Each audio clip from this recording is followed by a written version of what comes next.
Okay, guys, I guess that I need to finish this lecture. I thought I had already done it. This is going to be the angular momentum of rigid bodies and the conservation of angular momentum. Real quick review that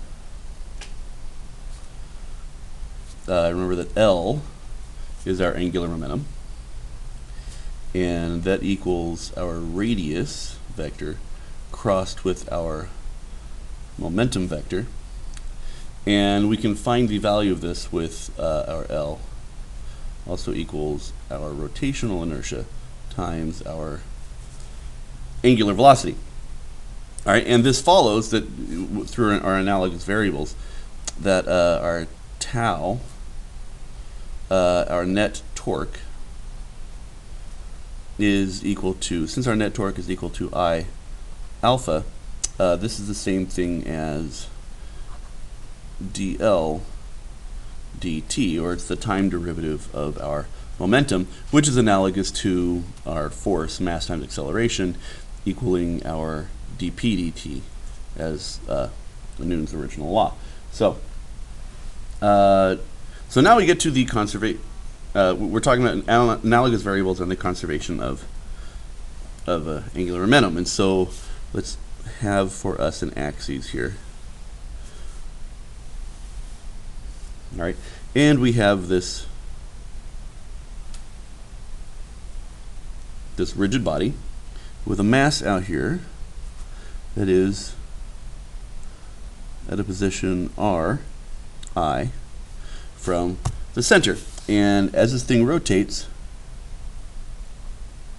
it has a linear velocity of vi,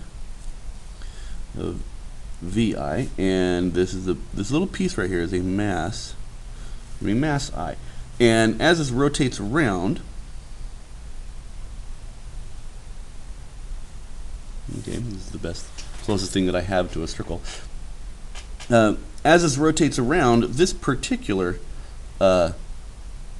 piece, we know the angular momentum of this is going to be the angular momentum of that particular particle is going to be the radius I crossed with its momentum vector I. Okay, but we know that this equals, because of we know what momentum is, that it's just going to be this winds up being Ri and then mass times velocity for the momentum. So it's Ri mi vi for our momentum. Now, and we know this because our velocity also equals Ri omega here. And so notice that there's no I for the omega, that there's no individual piece, that this particular piece doesn't have an omega that's different from any others, because this entire piece is rotating with the same angular velocity, that it's all going to sweep out the same d theta dt as it goes around. So it doesn't matter where this particle is, or for its velocity. It's always going to be its radius times whatever angular velocity it has. So that can go in here, and we wind up with our Li equaling the radius for that times the mass for that thing times the radius again times its angular velocity. Well, this conveniently, if we regroup this to have those guys go together, then this is going to become mi Ri squared omega, and lo and behold, this is our rotational inertia. And so what can we do? We can take the sum of all of these, or we can do it from here. So we take the sum of all of our angular momenta, and that's going to equal the sum as I goes from 1 to infinity of all the little pieces of mi r squared I omega, and this becomes L, just the total L, not I, just L, equals I omega. And that's our, that's our the quick review of our angular momentum. Now, okay, we can go on from here, and if we know that, okay, this is our angular momentum, and then if we do, if we want to see how this changes, then we take our L, I'm going to move it over here a little bit, our L, if this equals our I omega, then if we take dl dt,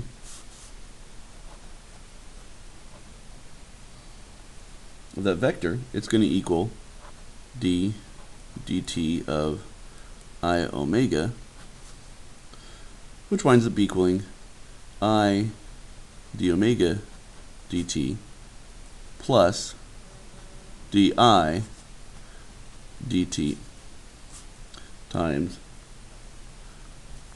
omega. Well, very rarely does our moment of inertia change with time as we're moving. This happens with fluids and with, if we're dealing with massive numbers of particles or gases or that sort of thing, then we start having this term. But you are not going to see that. So this is always going to go to 0 for us. And so we get I equals d omega dt. But what, of course, is I omega? Is omega dt is just alpha. So we wind up getting dl dt, the time derivative of our angular momentum, is going to equal I alpha, which equals our net torque, just like in linear, just like with our linear analogs over here. So, all right. So this is our angular momentum part. Now, if there is no net torque, and I'm actually going to write this one out because I want to make sure that you've got this, guys. If there is no net torque, if no net torque, okay, if there's no net torque, then the angular momentum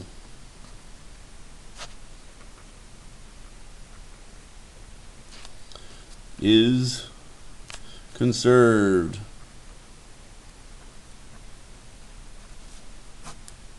All right, if there is no outward force, if there's no force on the on your rotating, or sorry, if there's no rotational force, if there's no torque on your object, then all of the angular momentum will be conserved. And there's some really cool demonstrations that deal with this. The egg was one of them. We did it with Corey in class when we gave him the masses and had him spin on the spinning wheel, and as he brought the masses in, he started to spin more because his I reduced, and well, we're going to get into that here in a sec. So this means that our initial angular momentum must equal our final angular momentum, and we see this all the time.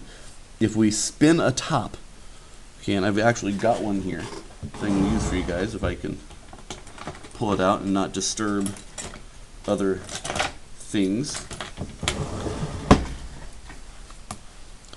All right, if we take the top and we spin it, hopefully it'll stay put for us.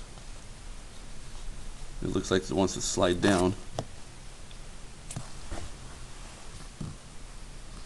No, this is not level, so maybe if I put it, maybe if I move it over here.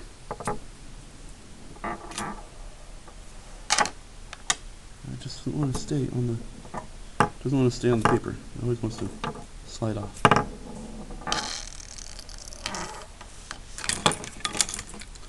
So maybe if I do this, maybe if I give it a, okay. This is happening because I obviously have a slant to the table of a slant on this table, which I would prefer to not have. But what keeps us upright is the conservation of angular momentum. That if this alters its, okay, so think about, actually let's spin it. So I'm giving it a clockwise spin. I'm going to spin like that because I'm right-handed, and right-handed people usually give things clockwise spin. The angular vector, so let's think about what the angular vector of our, the vector of our angular momentum is here. So if I give it a clockwise spin, that means we have our torque is pointing this way, and our radius is pointing that way. So if we go R cross F, then we give it a, okay, so it's R cross F, and we take our right hand, we have to turn our fingers into the direction of the force, which makes it go down into the paper, is the direction of our angular momentum. And so if this top tilts at all, it starts to rotate and it starts to adjust in order to maintain its angular momentum. And so any kind of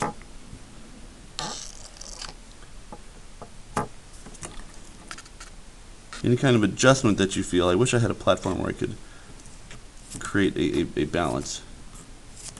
So any kind of adjustment to the direction of the axis results in a motion of the motion of the top, and this is called precession. If I had a really good one, a great example of it, if you guys have seen the movie Inception, the reason that, I'm going to blow some minds here, I might even, spoiler alert here if you haven't seen Inception, the reason, the way that Leonardo DiCaprio's character, Cobb, is able to remember that he is in a dream, not in real life, is he has this top, and it's his own personal talisman, and nobody else knows he has it, unless people he trusts. And he spins the top, and if it stays spinning perfectly forever, then he knows he's in a dream, because that's how he tells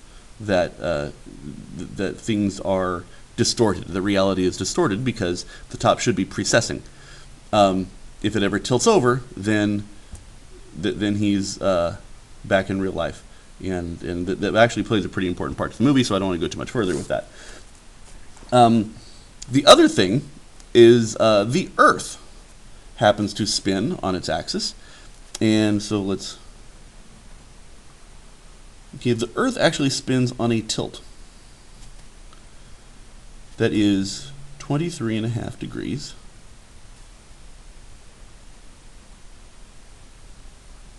23.5 degrees off of vertical. And if we have our sun that is blazing down, okay, I'm going to draw the kindergarten sun over here. Okay, it's blazing down with light. The sun, at any particular part of the year, so in fact, let me draw the sun in the middle here. It's really far away, that's why I'm drawing it small. But it's blazing rays that way, and it's going to blaze rays that way in just a minute. But the rays come in, and they hit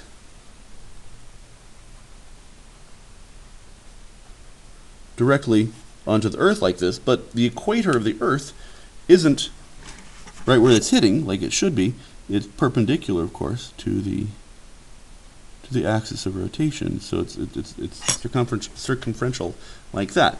Well, the highest point up here, I way over exaggerated this, but there's a circle up here that represents the highest point that receives vertical rays from the sun, and then there's another one down here.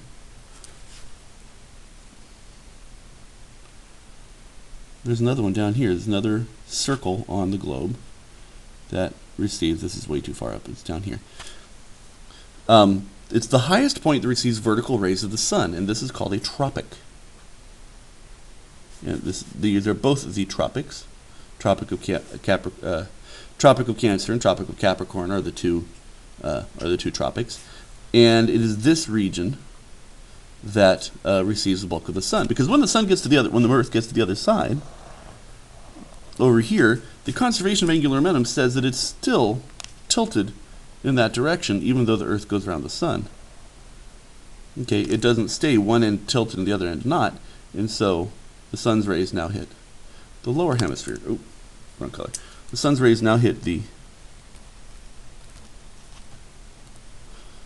southern hemisphere with the same force that they hit the northern hemisphere over here, and that creates summer for the southern hemisphere. But it also hits the northern hemisphere, but at a much more oblique angle, and that creates winter for us, and that's where we are in our season right now. So, so the Earth obeys its angular momentum also as it tilts on its axis. Now, the one that you guys may have seen is if we have a, let's draw this best I can with my foot, and we have a skater who's got another skate here.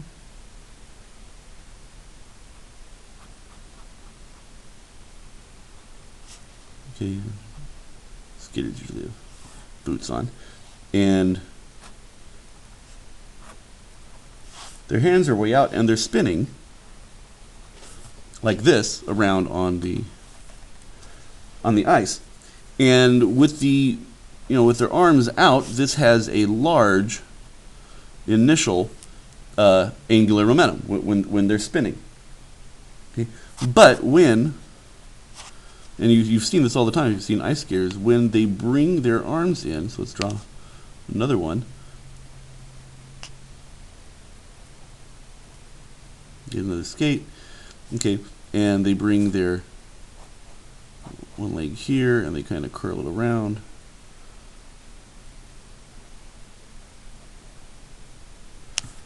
Okay, and their arms are, okay, they bring their arms beside their body. What happens to their moment of inertia? Well, the masses are no longer far out away from the center of the body, they're very close in, and so we now have this final moment of inertia. And because this one is greater than that one, look what happens to our conservation of momentum.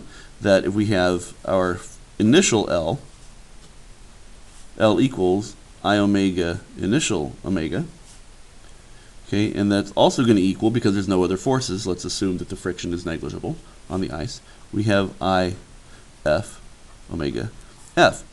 Well, what's our final velocity going to be if we start pulling in our arms and our legs to create a smaller moment?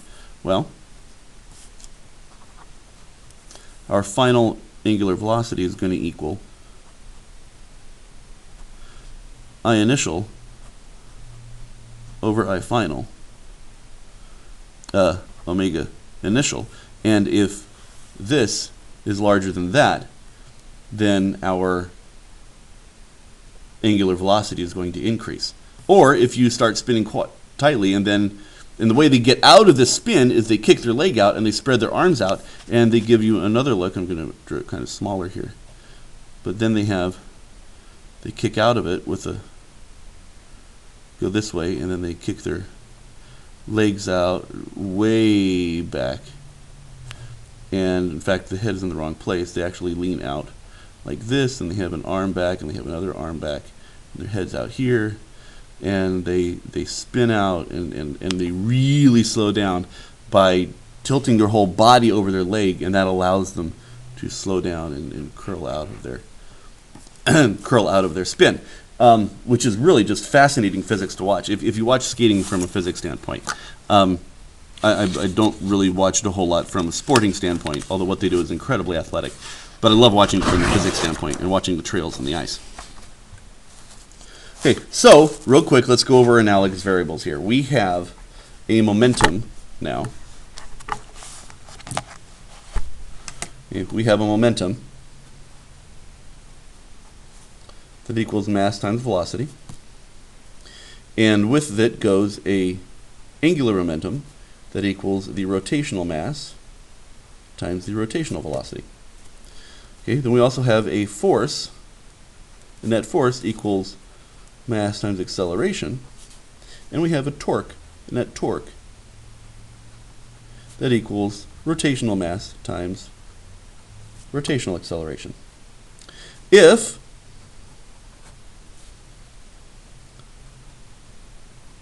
the net force on an object equals 0, then we have the conservation of linear momentum. If the net torque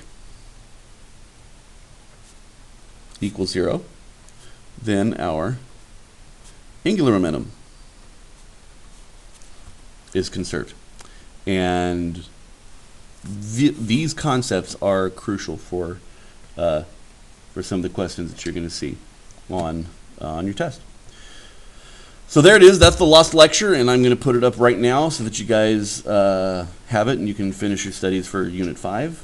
And we'll see you guys in class.